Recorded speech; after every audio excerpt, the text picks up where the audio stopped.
Pembantu presiden yang semestinya mengurus hal-hal strategis itu tepergok menekan. Ini menekan ini. Kementerian ESDM ya, Energi dan Sumber Daya Mineral agar Menteri Arifin Tasrif tak perlu gentar menghadapi intervensi Muldoko. Sebagai regulator, ia selayaknya menjaga transparansi dan keadilan regulasi.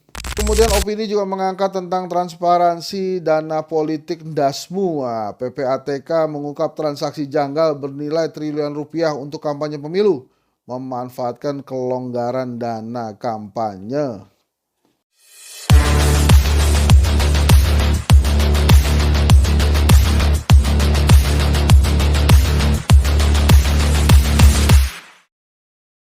Oke, teman-teman semua, maaf nih saya lama nggak hadir untuk bacain majalah Tempo nih. Ini sekarang saya bacain lagi lah.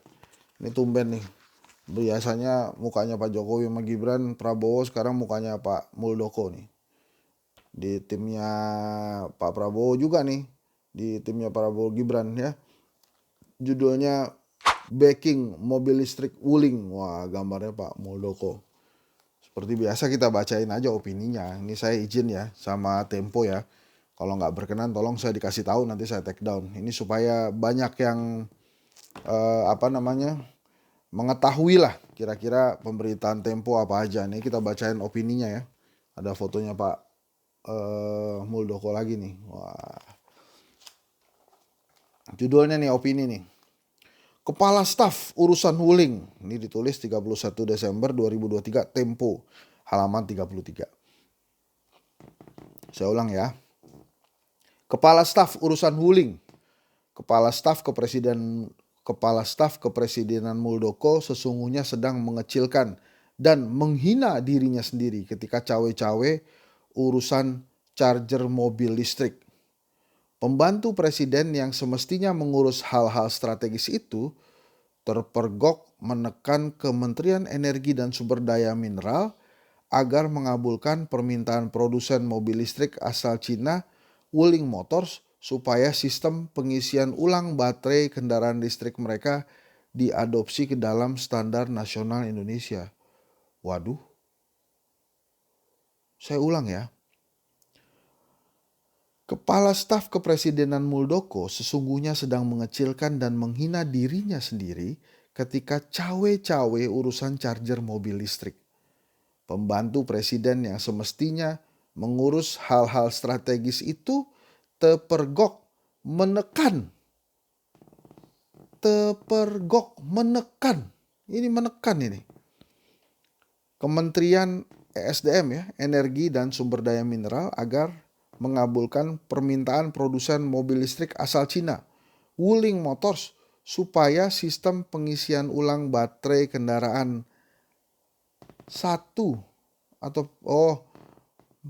pengisian ulang baterai kendaraan listrik mereka diadopsi ke dalam standar nasional Indonesia atau SNI. Permintaan itu disampaikannya setelah Kementerian Energi menerbitkan surat peringatan karena spesifikasi pengisi daya baterai mobil listrik Wuling tidak sesuai dengan SNI. Sudah seharusnya semua produsen kendaraan listrik tanpa terkecuali tunduk pada standar itu. Perlakuan khusus pada satu perusahaan bisa merugikan konsumen dan merusak iklim investasi. Sistem pengisian ulang baterai kendaraan listrik Wuling memang berbeda dibandingkan Sistem pengisian ulang baterai kendaraan listrik Wuling memang berbeda dibanding charger mobil listrik produsen lain. Umumnya, pabrik mobil listrik memakai combined charger system 1 atau 2 dalam kurung ya, CCSI _CCS2 kurung tutup. Wuling satu-satunya menggunakan charger GB-T. Coba nih, Mas Gibran, kepanjangannya apa nih? GB-T. Ya. Bercanda mas. Perusahaan itu mengklaim sistem pengisian ulang baterai mereka sudah mengikuti standar pabrik di Cina. Sedangkan peraturan Menteri Energi nomor 1 tahun 2023 tentang infrastruktur listrik untuk kendaraan berbasis baterai mengadopsi standar global. Muldoko kemudian ikut campur, ya ampun. Muldoko kemudian ikut campur kepala staf kepresidenan yang menjadi ketua umum Perkumpulan Industri Kendaraan Listrik Indonesia ini meminta Menteri Energi Arifin Tasrif mengakomodasi kepentingan Wuling. Sejumlah dokumen surat menyurat menguatkan intervensi Muldoko tersebut. Semestinya Muldoko memaksa Wuling patuh pada aturan yang dibuat Kementerian Energi. Pembelaannya pada Wuling membuat mantan Panglima Tentara Nasional Indonesia itu mudah dituduh membackingi perusahaan tersebut. Sebagai ketua perkumpulan industri, Muldoko juga semestinya adil terhadap semua anggotanya.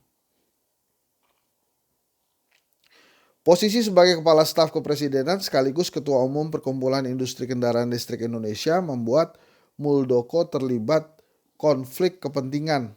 Muldoko memang pendiri dan pemilik PT Mobil Anak Bangsa Indonesia, produsen mobil listrik. Jika ingin berbisnis, seharusnya ia mengundurkan diri sebagai pembantu presiden. Presiden Joko Widodo anehnya juga membiarkan anak buahnya menjalankan posisi rangkap tersebut. Saya ulang ya, jika ingin berbisnis, seharusnya ia mengundurkan diri sebagai pembantu presiden. Presiden Joko Widodo anehnya juga membiarkan anak buahnya menjalankan posisi rangkap tersebut. Menteri Arifin Tasrif tak perlu gentar menghadapi intervensi Muldoko. Sebagai regulator, ia selayaknya menjaga transparansi dan keadilan regulasi. Arifin harusnya mengabaikan surat Muldoko dan berpihak kepada kepentingan publik.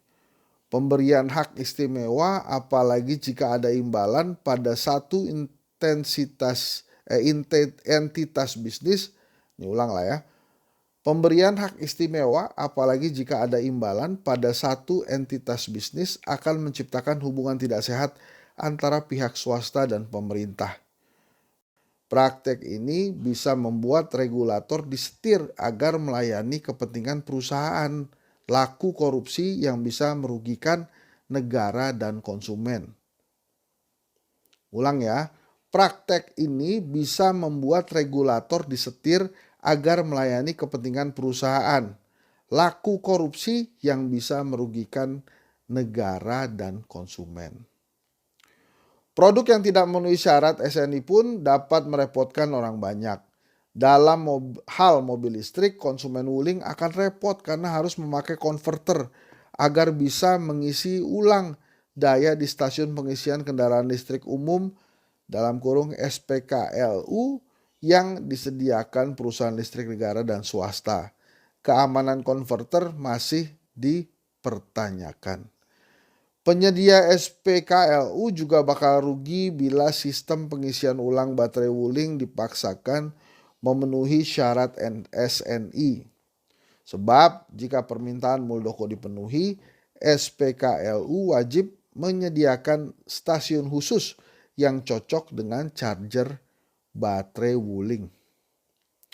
Pengusaha mesti mengeluarkan biaya lebih untuk investasi. Regulasi yang menguntungkan satu pihak menjadi sinyal buruk bagi investor yang akan menanamkan duitnya di Indonesia.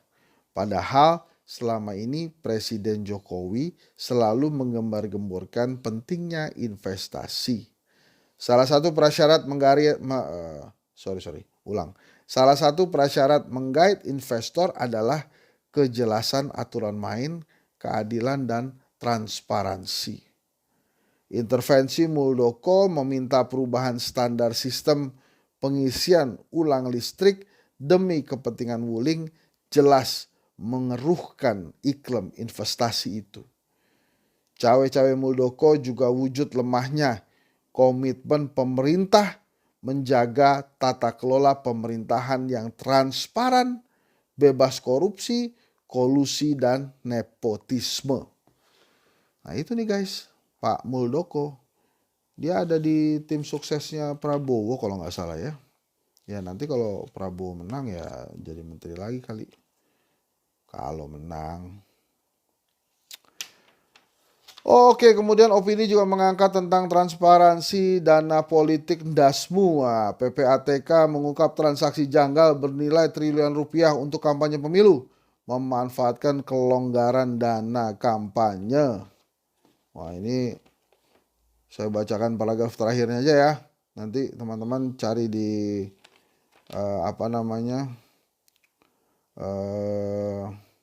websitenya Tempo ya. Ini paragraf terakhirnya. Jika terbukti hasil pembobolan BPR di Jawa Tengah itu digunakan untuk pembiayaan politik, pelakunya jelas melakukan kejahatan sistematis.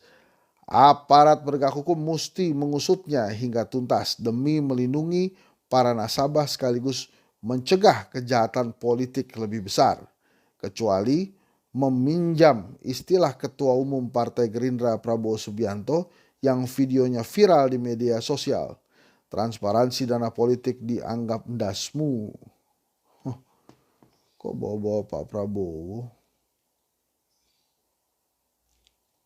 Oh, jadi ini ada di paragraf keempat nih guys ya. Kenapa nyebut-nyebut Prabowo? Lembaga pengawas transaksi itu juga menemukan adanya dana pinjaman dari sebuah bank pengkreditan rakyat atau BPR, dalam kurung BPR, di Jawa Tengah buat politik uang. Nilai kredit kepada 27 debitor itu mencapai 102 miliar rupiah.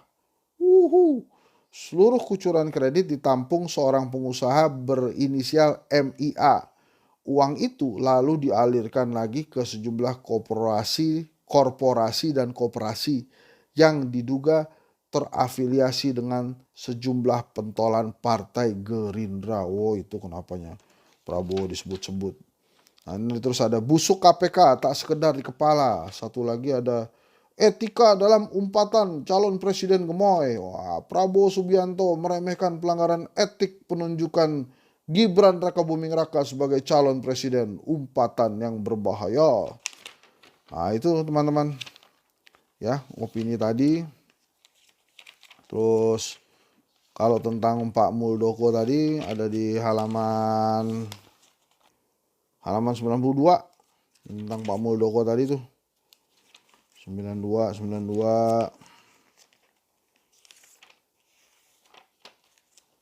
Wah iya nih,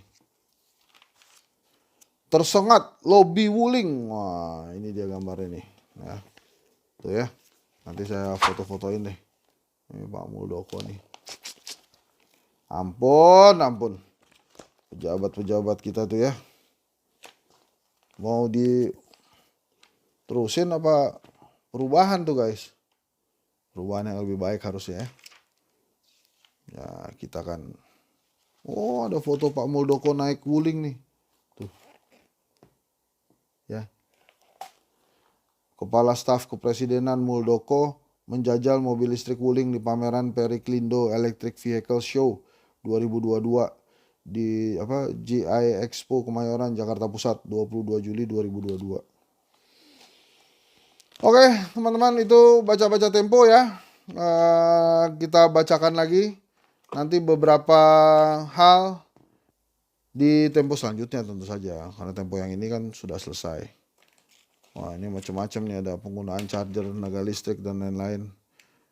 Ini ada menarik nih. Hemat biaya, lama isi daya. Pengguna mobil listrik Wuling mengaku diuntungkan karena hemat biaya operasi, tapi ada kendala ketika mengisi daya di SPKLU.